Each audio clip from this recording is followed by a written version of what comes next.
Hey guys, welcome back to Electrical Car Repair Live. Thank you guys for watching and subscribing to the channel. Today will be super helpful video guys to any of you having a Hyundai Santa Fe and you need to guys remove or replace high pressure fuel pump. This is known as the direct fuel injection pump as well.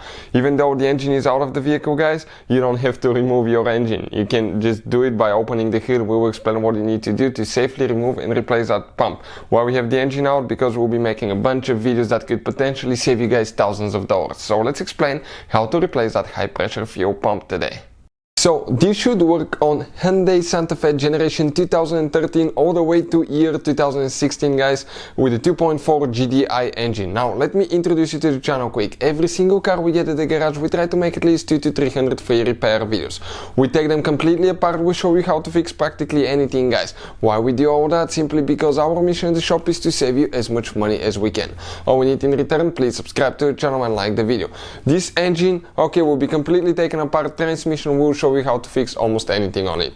Another thing, if you need to buy any parts or tools guys, okay, check out the link in the description of the video below and you can see where we get all the tools and parts from for a really good price and quick shipping as well. That's where we get all our supplies from. So this right here, okay, this is the engine. And before we start, let me tell you guys, if you have a Hyundai with a 2.4 GDI engine or other cars, check our main channel, Auto Repair guys. We have helped more than 110 million people guys. We have information that can save you thousands of dollars. So let's start on it now.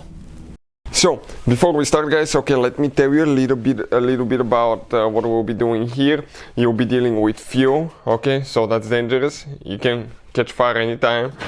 So we have to take some safety measures. But before we start, let me tell you guys, this is the computer that we use for diagnostics. Many of you constantly ask me in the comment section below to recommend what we use, and I'll put the link in the description of the video below where we purchased ours from. This is the computer right here. It works on almost any car you can think of. It's amazing too. You can see Hyundai is right here.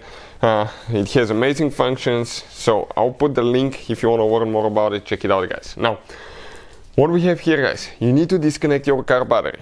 Okay, car battery needs to be disconnected. On these modern cars, it really matters which battery terminal you reconnect and disconnect first. If you do it the wrong way, you can cause damage to the engine computer guys. Okay, you can burn the engine computer. You can also guys cause damage to electrical modules, components, and that can be expensive to fix.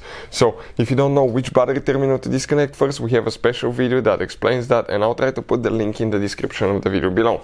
Get a fire extinguisher on the side, get gloves, get eye protection, because fuel may spray in your eyes. What you will need to do, you will need to remove your upper engine cover. Just grab and pull it up. Okay, not too complicated. The moment you pull it up, you're going to see that this is your high pressure fuel pump. Okay, high pressure fuel pump. Now, what we will do guys, next step, you will need to remove, okay, the low pressure fuel line coming from the fuel tank. So if you don't know how to disconnect fuel line on a Hyundai, okay, it's pretty easy, but if you don't, the video is on our channel, how to disconnect fuel line on a Hyundai. Actually, it's on our main channel, Auto Repair guys, so please check it out. I'll try to put the link in the description of the video below. The moment you disconnect that one guys, okay, you can go to the next step. And what is the next step?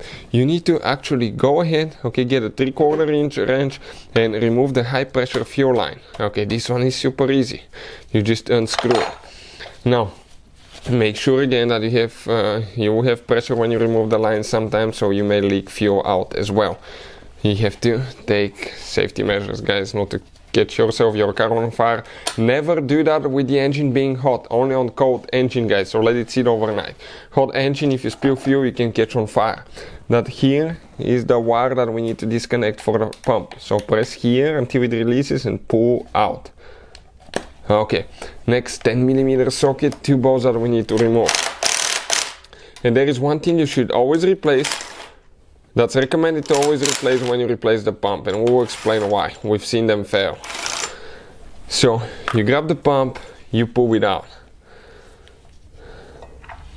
And this is guys the high pressure fuel pump out of here. Now you have that device that's known as the cam follower or the tappet.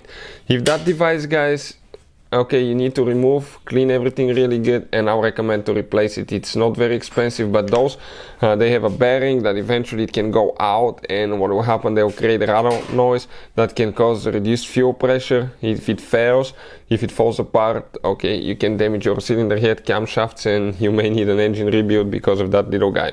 So you can see it already has somewhere here as well. So I'll recommend, guys, okay, just replace it as well. That's how you guys do it. Hopefully the video will be helpful. Thank you for watching and see you next time.